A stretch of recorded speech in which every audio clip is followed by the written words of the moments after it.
여러분 안녕하세요. 고등학교 졸업자격 검정고시 기초입문과정 첫 번째 강의 말씀드리겠습니다. 자, 이번에 개정된 이 내용들은요, 아무래도 그 우주에 관련된 내용들이 상당히 많은 부분을 차지하고 있어요. 그래서 첫 번째 1강부터 시작해서 첫 번째 파트는 거의 지구과학 부분, 이 우주의 기원과 그 생성설을 말하는 것들이 굉장히 많이 들어가 있습니다. 자, 생소한 내용인 만큼 굉장히 좀 생소한 단어, 조금 이해하기 어려운 이제 차원의 그 천문 과학적 지식도 많이 필요로 하니까요. 요 입문 과정을 잘 들으시고 기본서에서 충실하게 공부하셨으면 좋겠습니다. 자, 첫 번째 과정은요. 제1강 우주의 기원설에 대해서 말씀을 드릴게요. 자, 요번이 개정된 과학은 그 기원에 대해서 굉장히 많은 것들을 서술하고 있어요. 그러니까 첫 번째 우주의 기원, 두 번째 생명의 기원, 그 다음에 이제 이 여러 가지 화학적 기원, 그 다음에 우리 생명들이 어떻게 진화를 해가지고 지금까지 삶은 여기 왔는지, 그 다음에 파트 2에서는 이제 공업과 기술, 의학에 아울러서 여러 가지 분야들을 다 포함하고 있어요. 자, 그럼 첫 번째 우주의 기원설에 대해서 말씀을 드리겠습니다.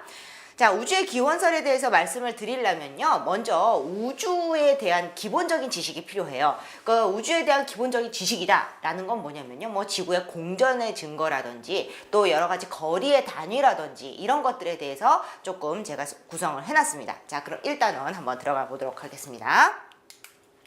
자, 우주의 기원설 1번 별까지의 거리. 자, 우리 거리의 단위는 대부분 여러분이 킬로미터나 미터라는 단위에 많이 익숙해지셨을 거예요. 요거는 지구에서 쓰는 겁니다. 상당히 멀다고 하지만 우리가 킬로미터로 다 나타낼 수가 있어요. 예를 들어서 지구에서 달까지의 거리는 약 38만 킬로미터 정도 된답니다. 아, 가까운 거예요. 굉장히 이건요. 38만 킬로미터.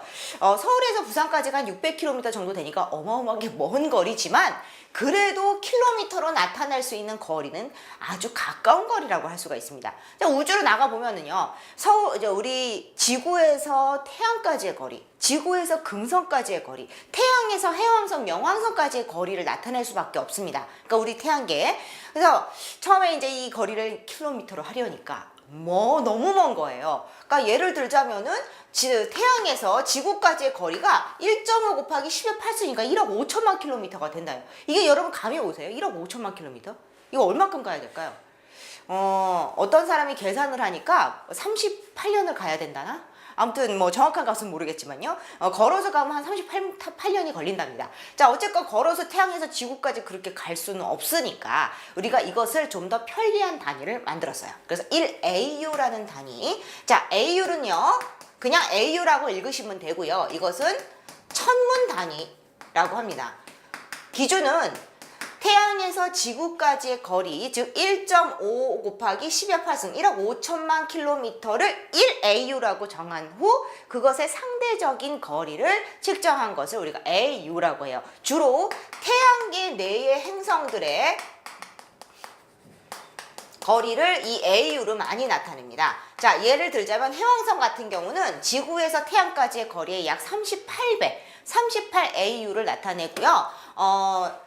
지구에서 금성까지의 거리가 약 0.7AU 정도 된다고 해요. 여러분 조금 감이 오셨죠? 그러니까 AU라는 단위, 지구에서 태양까지를 1로 잡고 그 다음에 그것에 대한 상대적인 거리라고 생각하시면 돼요. 좀 쉽게 비교할 수 있도록 나타낸 겁니다. 그러나 태양계를 벗어나서 우리 은하, 또 우리 은하 밖의 천체를 하다 보면 AU로는 택도 없이 모자라요. 그래서 사람들이 나타낸 게 바로 광년이라든지 여기 나온 파섹이라는 단위입니다. 자, 광년은 여러분 잘 아시다시피 이제 뒤에 설명을 드리겠지만 빛으로 1년 간 시간을 뭐 1광년이라고 해서 LY라는 단위를 써요. 이건 뒤에서 다시 한번 말씀을 드릴게요. 자, 파섹에 대해서 한번 말씀을 드리겠습니다. 자, 파섹은 우리 연주 시차라는 걸 아셔야지 여러분이 쉽게 접근을 할 수가 있어요. 그럼 연주 시차를 알려면 또 뭘 알아야 되냐? 파섹을 알려면 연주 시차를 알아야 되고, 연주 시차를 알려면 지구의 공전까지 걸고 넘어져야 돼요.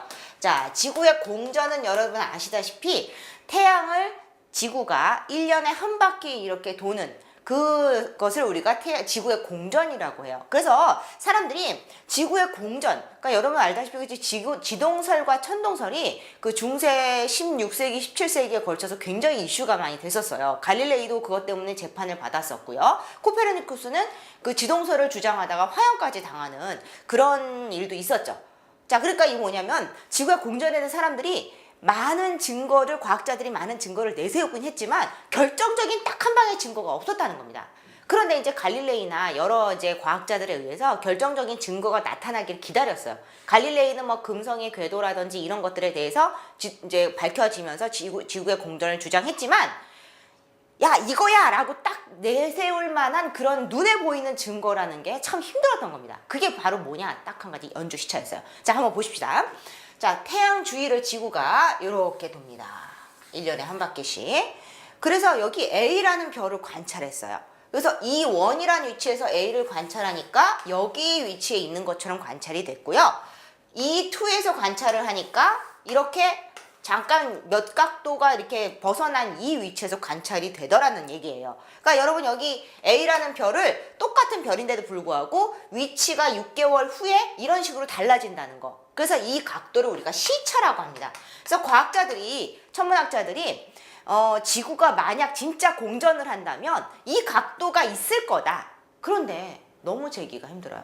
그러니까 각도가 너무 작다 보니까. 그러니까 이제 이 별들의 각도를 뭐 우리가 1도, 2도, 3도 막 90도 그렇게 될 것 같지만요. 굉장히 작습니다. 이 단위가. 자, 아무튼 이 연주 시차, 이게 시차라는 거 여러분 이제 이해하셨죠? 그럼 연주 시차는 뭐냐? 바로 이 시차를 반토막한 것에 이제 2분의 1, 반토막한 이 시차의 2분의 1을 연주 시차라고 해요. 자, 그래서 2분의 1을 한 것이 시차의 2분의 1이 연주 시차입니다. 근데 왜 3개월을 재지 않고 6개월을 재서 자르는 것일까? 자, 그 이유는요. 우리 6개월을 재서 잘라야지 예를 들어 3개월을 잰다면은 여기서부터 여기도 될 수 있지만 여기서부터 여기도 될 수 있고 여기서부터 여기도 될 수 있기 때문에 각도가 다 달라진다는 겁니다. 그래서 6개월을 아예 잰 뒤 그것을 딱 잘라서 재게 되면은 첫 번째 삼각함수를 계산해가지고 직선 거리를 잴 수도 있고요. 그 다음에 이 각도를 정확하게 측정도 가능하기 때문에 연주 시차는 시차를 재서 그것을 2분의 1을 하는 거예요. 자, 그럼 여러분 이거하고 지구까지 거리하고 이 별까지의 거리하고 뭔 상관이 있냐? 자, 바로 이겁니다. 자, A라는 별은 시차가 요만큼이에요. 그럼 좀 더 멀리 B라는 별을 보겠어요. 그럼 B라는 별의 시차는 바로 이렇게 노란 선이 되겠죠. 자, 어때요? 각도가 작아졌죠. 즉 A보다 B의 시차가 훨씬 작아진다는 걸 볼 수가 있어요. 따라서 이 연주 시차, 즉 시차는 별까지의 거리와 반비례한다는 걸 알 수가 있다는 겁니다. 즉 우리가 시차를 재면 지구의 공전도 확실하게 알 수 있을 뿐더러 별까지의 거리도 시차에 반비례함으로써 이것을 잴 수가 있는 거죠. 자, 그래서 여기에서 비롯된 값이 바로 파섹이에요.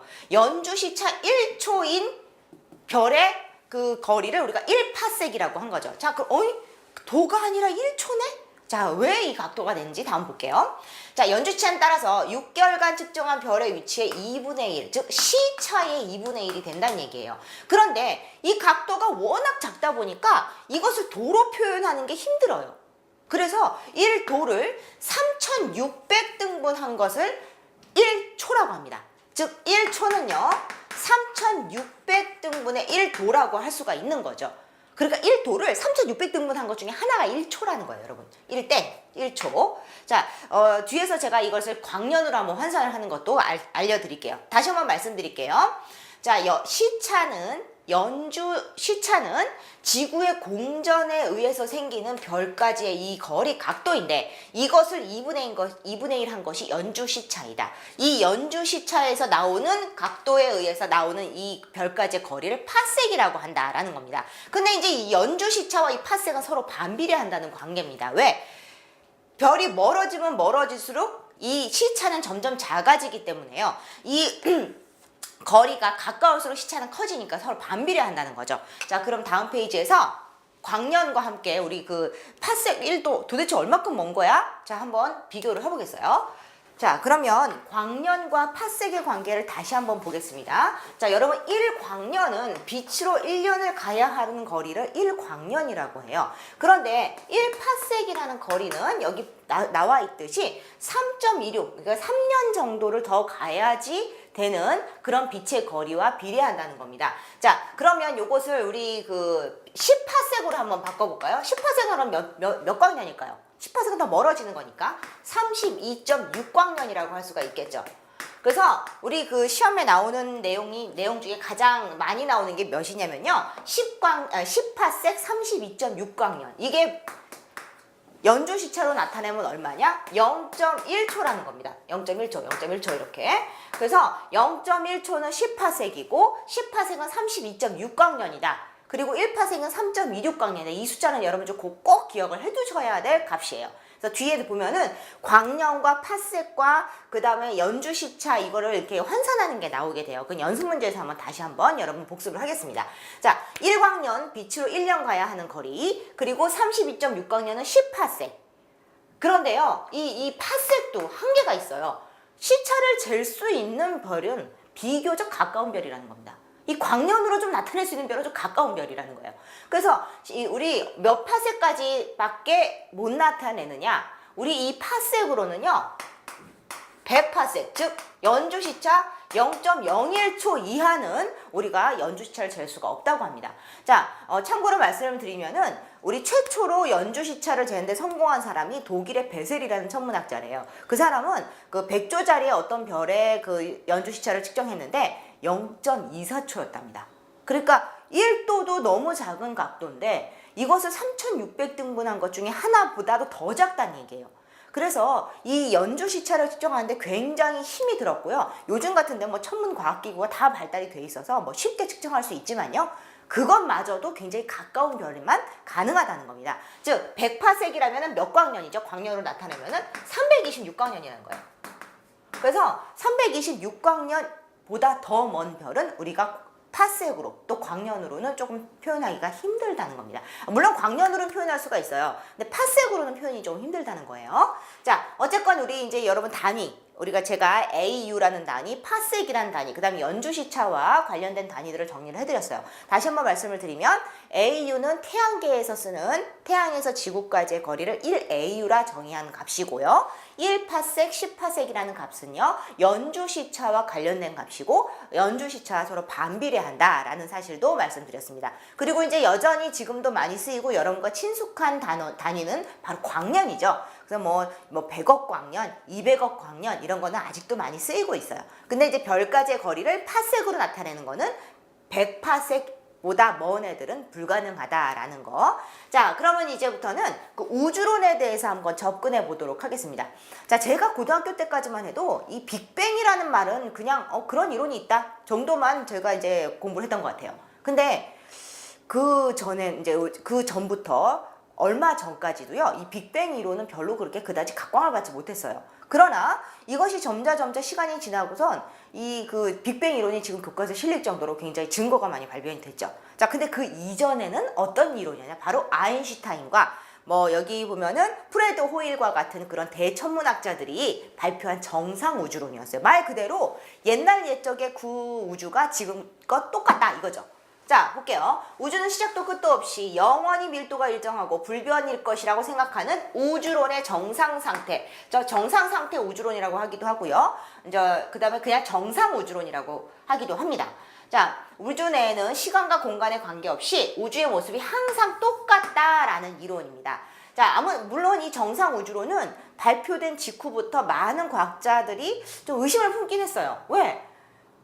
별과 별끼리 굉장한 중력이 있단 말이에요. 그럼 이 중력은 어디로 갔냐는 거죠. 이 중력에 의해서 얘네들이 서로 잡아당기는 힘이 있다면 서로 끌어당겨서 막 부딪히고 난리가 나지 않을 거냐. 우주 막 대혼란 상태가 있어야 정상이 아니냐. 그러면 이 중력을 이길 수 있는 어떤 힘, 이 중력을 유지할 수 있는, 지금 보세요. 지구와 태양이 이렇게 있어요. 그럼 지구가 이렇게 돌고 있으면서 태양 쪽으로 끌려가진 않잖아요, 지금. 그죠?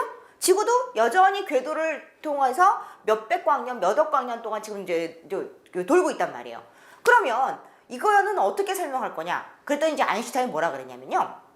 우주상수라는 게 있을 거라고 했어요. 아직 자기는 모르지만 중력과 반대되는 무슨 뭐 힘이 있을 거다라는 얘기를 했다는 겁니다. 자, 그 얘기를 한 사람이 바로 프레드 호일하고 뭐 허만 본디 같은 이런 사람이었어요. 그래서 정상 우주론은 몇십 년 동안 우리 우주론을 지배했던 그런 이론이었답니다. 자, 그리고 이제 볼게요. 우주는 시작과 끝이 없으며 멀어지고 있는 은하의 틈을 채우기 위해 무에서 새로 수소가 생겨 별이 형성된다고 주장했다 이 말입니다. 그러니까 어떻게 보면 너무 추상적이고 그 증거도 없는 그런 주장이라고 할 수가 있겠지만요. 대부분 이런 것들 믿었다는 겁니다. 1940년대 이제 그때는요. 자, 그러나 사람들은 점점 똑똑해지고 천문학 관측기구는 점점 많아지기 시작합니다. 자, 그래서 빅뱅 우주론으로 넘어가도록 합니다. 자, 그럼 이제 빅뱅 우주론, 사실 이 빅뱅이란 말은요. 이 정상 우주론을 주장했던 프레드 호일이라는 사람이 빅뱅 이론을 처음 들고 나온 그 천문학자한테 비난의 말을 했던 거래요. 야, 그럼 어처구니없이 펑펑퍼리란 얘기야? 뭐 이런 식으로 비난했다는 그 용어가 이론의 이름이 돼버렸어요. 근데 이제 그 이름이 너무 기분 나빠서 사람들이 다른 제목, 그 이론에 대한 제목을 좀 이제 수집을 했는데 빅뱅만큼 더 좋은 제목이 없다라고 합니다. 그래서 지금도 빅뱅 우주론이라고 해요. 대폭발 이론이라고 하기도 합니다. 자, 대폭발 이론이란 간단히 말해서 우주가 어떤 한 점에서 탄생하여 팽창하고 그래서 지금의 우주에 이르렀다는 그런 얘기예요. 뭐 간단한 이론이긴 하지만요. 이것을 증명하기에는 상당히 오랜 시간과 여러 과학자들의 노력이 필요했어요. 그래서 지금 이제 결론부터 말씀을 드리면 우주 배경 복사라는 것하고 수소 헬륨의 질량비, 자, 요 두 가지가 지금 빅뱅의 증거로 채택이 되고 있고요. 점차 이게 사실이라는 게 밝혀지고 있습니다. 자, 이거 저 자세한 거는 기본서에도 제가 설명을 드렸고요. 요 다음 페이지에서 자세히 말씀드릴게요. 자, 아무튼 이제 처음부터 한번 이 빅뱅 우주론이 나오게 된 계기부터 얘기할게요. 앞에 그 정상 우주론을 믿었던 사람들은요. 처음부터 끝까지 우주가 일정하고 더 발전이 없다. 라고 지금부터 처음부터 끝까지 똑같을 거고 끝도 없을 거다라는 얘기를 한 거예요. 그런데 에드윈 허블이라는 사람이 혜성같이 나타납니다. 굉장히 똑똑했고요. 뭐 법률에도 상당히 이 사람은 그 변호사를 할 정도로 굉장히 똑똑했고 이 사람이 그 딱 천문학을 시작할 때쯤 윌슨산 천문대라고 아주 대단한 천문대가 하나 들어서게 돼요. 그래서 그곳의 책임자로 이 사람이 부임을 하게 됩니다. 그래서 하루 종일 천체망원경을 갖고 우주를 보게 돼요. 그러다 보니 신기한 걸 발견하게 됩니다. 이렇게 나선으로 생긴 어떤 성운이 그 속에 이게 반짝반짝하는 이렇게 병광성이라는 걸 발견을 하게 돼요. 그래서 이 나선 성우선 병광성의 병광 주기를 이렇게 보니까 야가 우리 은하는 이제 우리 은하 같은 경우는요. 여기서부터 여기까지 10만 광년이라고 사람들이 얘기하거든요. 근데 훨씬 먼 거예요. 자, 병광 주기와 밝기와의 관계를 밝혀내게 되면 그 별까지의 거리를 밝혀내는 방법들이 그 당시에 이제 나오게 되었거든요. 그래서 이 속에 있는 어떤 병광성과 우리 은하와의 지구니까요. 우리 은하까지의 거리를 계산하니까 우리 은하의 지름이라고 그동안 알려졌던 거리보다 훨씬 먼 겁니다. 그래서 이 사람이 뭘 발견하느냐? 우리 은하가 우주의 끝이 아니구나. 우리 은하 밖에 다른 은하가 또 존재하는구나. 라는 그 결론을 내리게 돼요. 그래서 나선 성운이 우리 은하 내부의 것이 아니라 외부 은하. 자, 이때는 안드로메다 성운이라고 불렀어요.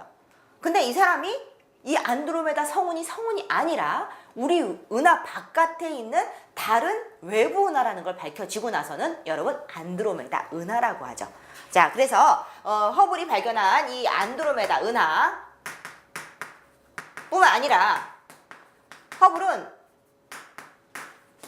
다른 많은 은하들을 발견을 해요. 그래서 우리 은하 말고도 다른 은하들이 굉장히 많다는 것을 첫 번째 발견합니다. 그래서 허블의 첫 번째 업적, 외부 은하 발견이라고 할 수 있어요. 자, 이 허블은 빅뱅 이론이 자리를 잡을 수 있도록 하는 그런 그 앞에 배경 지식들을 다 증명을 하게 돼요. 자, 그래서 두 번째. 자, 두 번째 이제 그 허블의 업적은요, 이 적색편이라는 거를 밝혀내게 됩니다. 자, 적색편의를 사실 우리가 그 허블이 밝혀냈다고 생각하는데 허블은 적색편의를 밝혀낸 사람은 아니고 적색편의가 왜 일어나는지를 밝혀낸 사람이에요. 자, 적색편의는 뭐냐면요. 자, 외부 은하들을 많이 발견했다고 했잖아요. 그럼 그 외부 은하들이 서로 각자 고유의 빛을 내요. 그런데 이 사람이 오늘 저 은하를 관찰하고 내일 또 관찰하고 모레도 관찰했는데 맨날 똑같은 게 아니라 그 은하의 스펙트럼이 이렇게 점점 적색 쪽으로 치우치더라는 겁니다. 그럼 여기서 질문, 스펙트럼은 무엇일까요? 자, 그럼 잠깐 스펙트럼 얘기할게요. 스펙트럼은 뭐냐면요.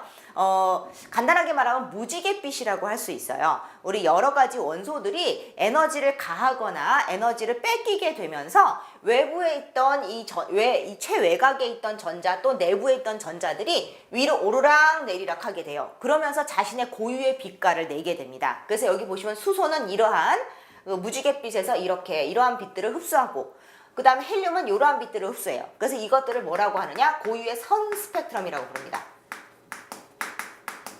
대부분의 원소는 빛을 흡수하던 빛을 발생시키던 간에 자신만의 고유한 스펙트럼을 갖고 있어요. 그래서 여러분 태양이 6000도시래요. 가봤나? 여러분 가봤나요? 가서 온도계 꽂고서 6000도씨 쟀을까요? 아니에요. 바로 태양에서 지구까지 오는 그 태양 빛의 스펙트럼을 과학자들이 조사하니까 지구로 따지자면 6000도씨 이상의 물체가 그런 스펙트럼을 내더라는 겁니다. 그래서 추정을 하는 거예요. 그렇게.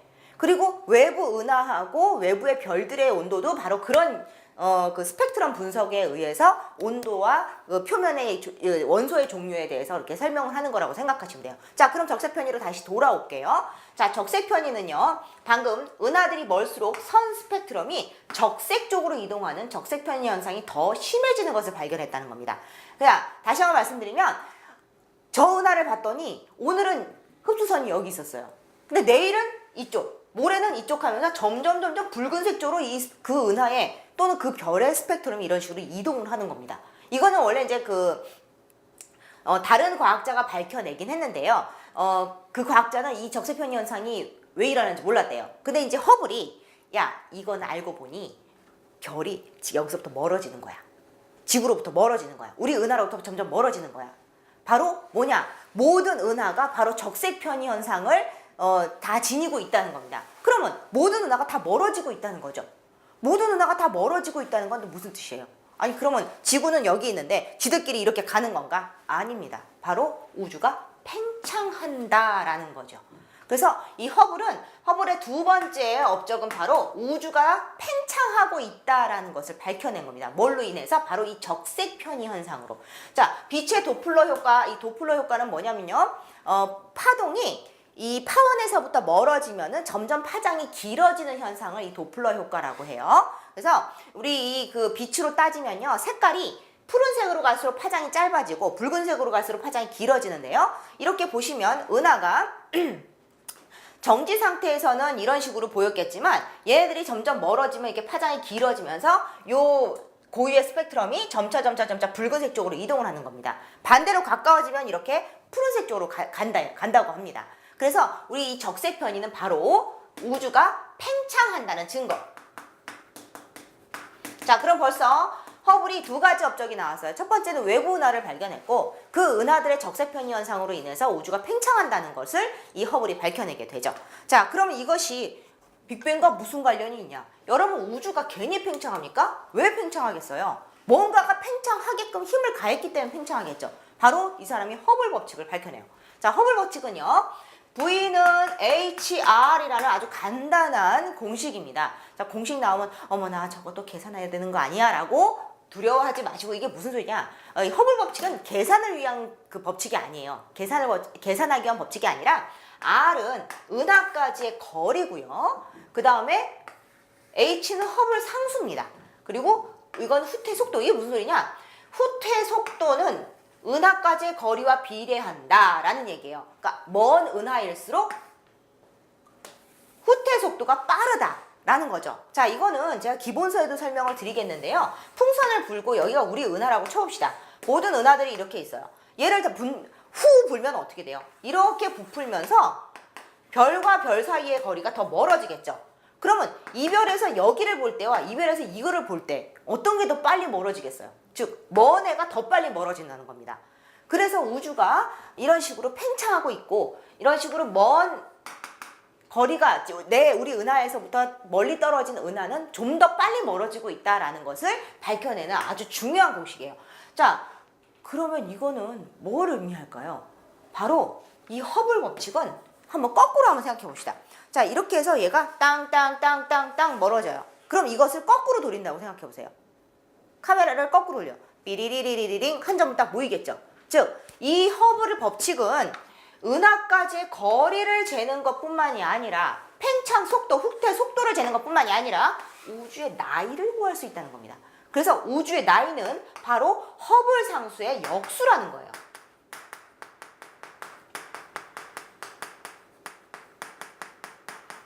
어쨌거나 결론은 뭐냐? 허블은 우주의 팽창 속도, 은하의 팽창 속도를 계산함으로 인해서 우주의 나이를 구할 수 있고, 즉 우주가 끝도 시작도 없는 게 아니라 처음 시작점도 있고 끝도 있다는 그런 아주 중요한 사실을 알려주는 그런 법칙이었다는 겁니다. 자, 어쨌건 허블 상수의 역사로 인해서 지금 구한 은하의 나이는요, 약 137억 년 정도가 된대요. 그럼 146억 년은 틀리고 135억 년은 틀릴까요? 아니에요. 지금까지 구해진 그 중간 정도 값입니다. 147억 년 정도라고 기억을 하시면 되겠어요.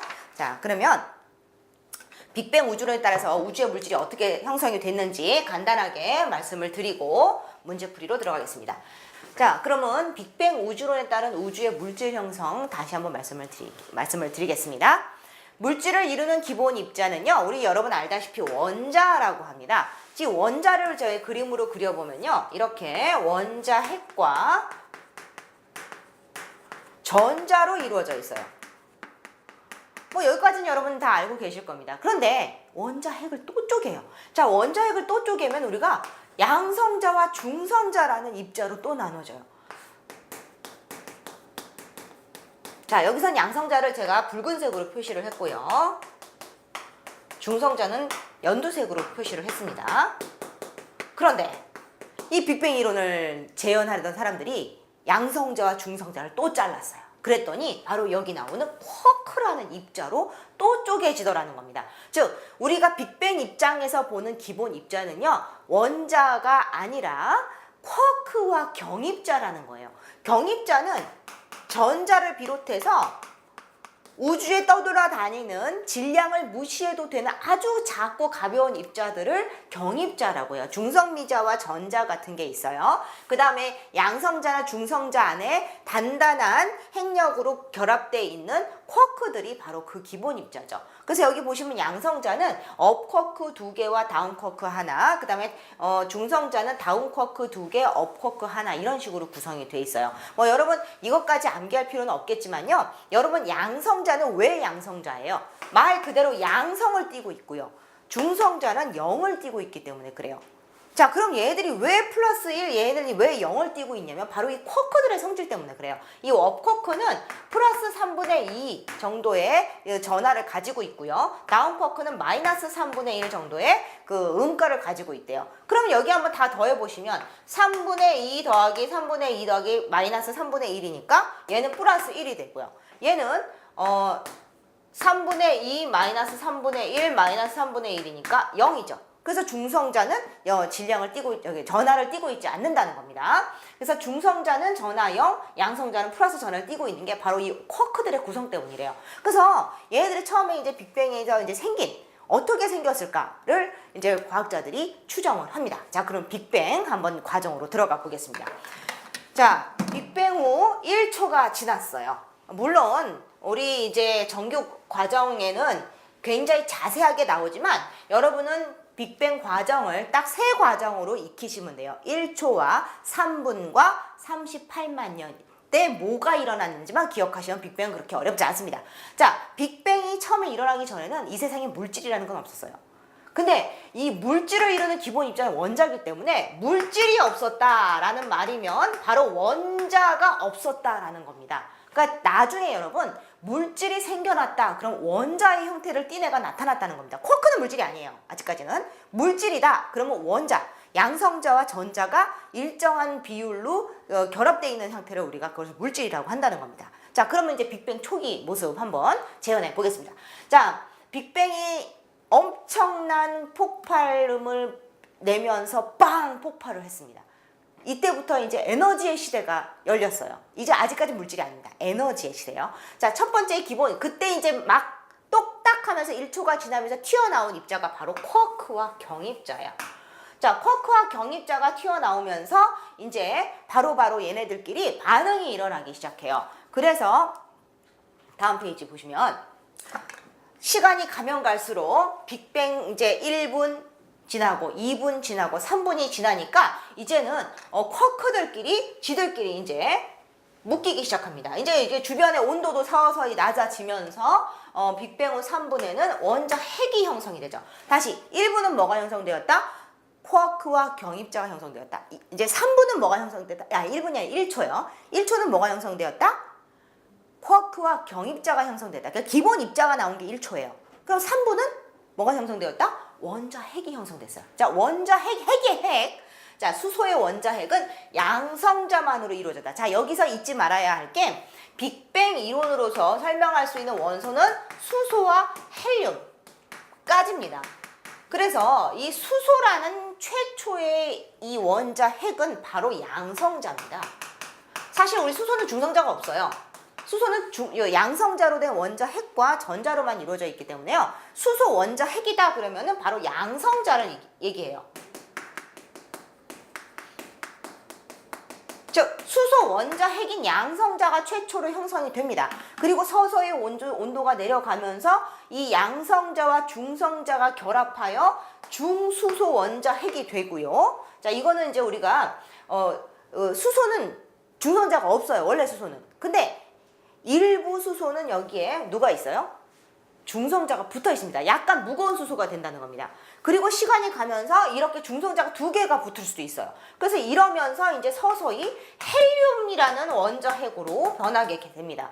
자, 때로는 양성자가 2개가 붙고 중성자가 하나 붙어서 헬륨에서 약간 모자란 헬륨3라는 게 되기도 해요. 그리고 얘한테 중성자가 하나 붙어서 헬륨4가 됩니다. 즉 이게 과정이 뭐냐면요. 수소는 얘네들이 다 수소예요.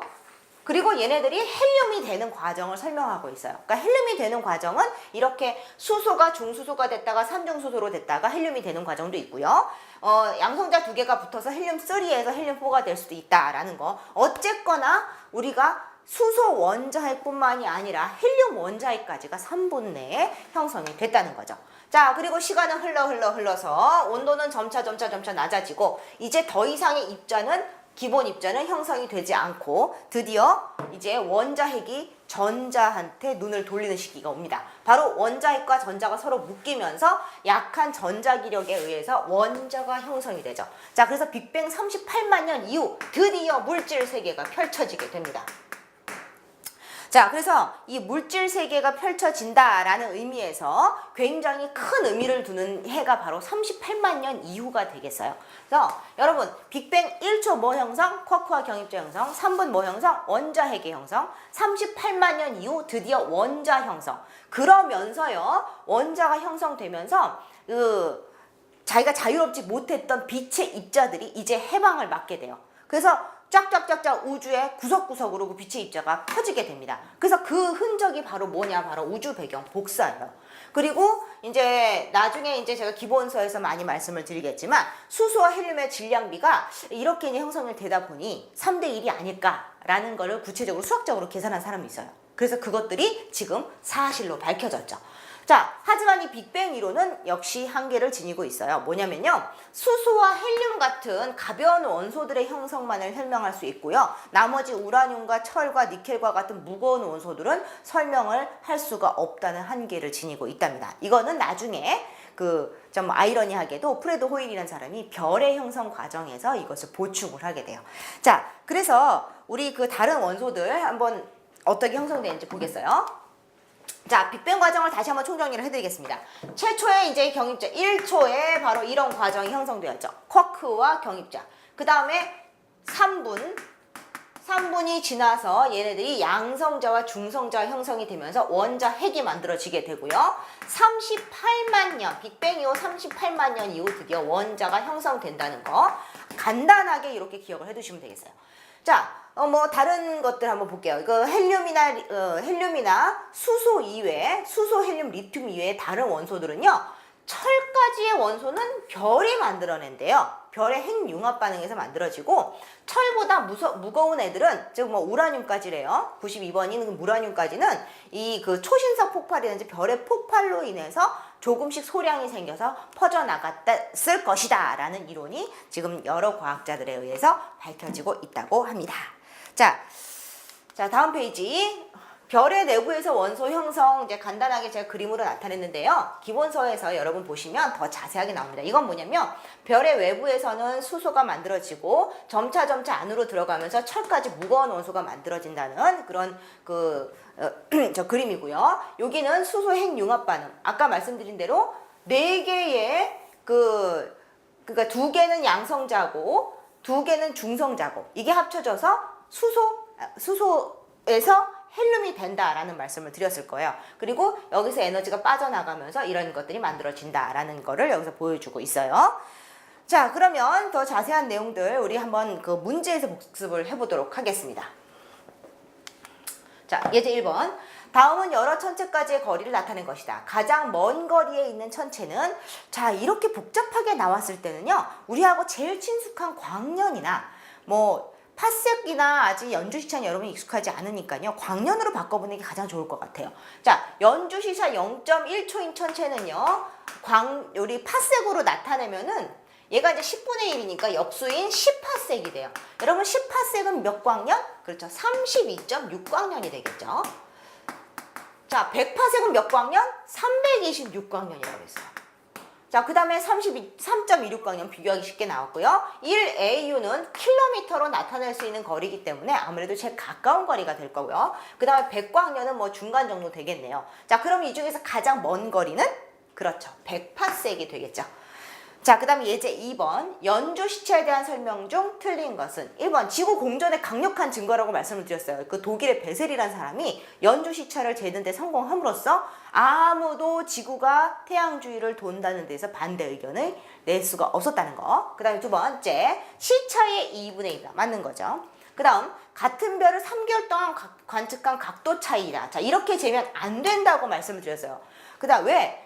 3개월이라는 개월 수가 이렇게 된다는 보장이 없거든요. 이렇게 넘어갈 수도 있고 이렇게 중간이 될 수도 있고 그래서 6개월을 잰 후 이것을 2분의 1을 한다라고 말씀드렸어요. 그리고 연주시차가 클수록 가까운 별, 연주시차가 작을수록 먼 별. 연주시차는 여러분 각도라고 생각을 하시면 될 거예요. 자, 그럼 예제 3번. 우주 팽창설이 나오게 된 결정적인 증거는 외부 은하의 땡땡 현상이 밝혀지면인 이유다. 이 이론에 의하면 우주는 중심이 없이 팽창하고 있으며 멀리 떨어진 은하일수록 더 빨리 머머진다. 자, 이건 뭘까요? 외부 은하의 적색편이죠. 네. 멀리 떨어진 은하에 더 빨리 멀어진다. 자, 이거 허블 법칙에서 굉장히 중요한 법칙으로 다뤘습니다. 자, 예제 4번. 빅뱅 1초 후에 일어난 일은 입자의 형성이다. 기본 입자는 뭐와 뭐로 이루어져 있고 이것들이 융합하여 양성자와 뭐가 된다. 빅뱅 후 3분이 지나면 무엇이 형성된다? 자, 한번 넣어보겠습니다. 기본 입자가 뭐라 그랬죠? 우리 쿼크와 경입자.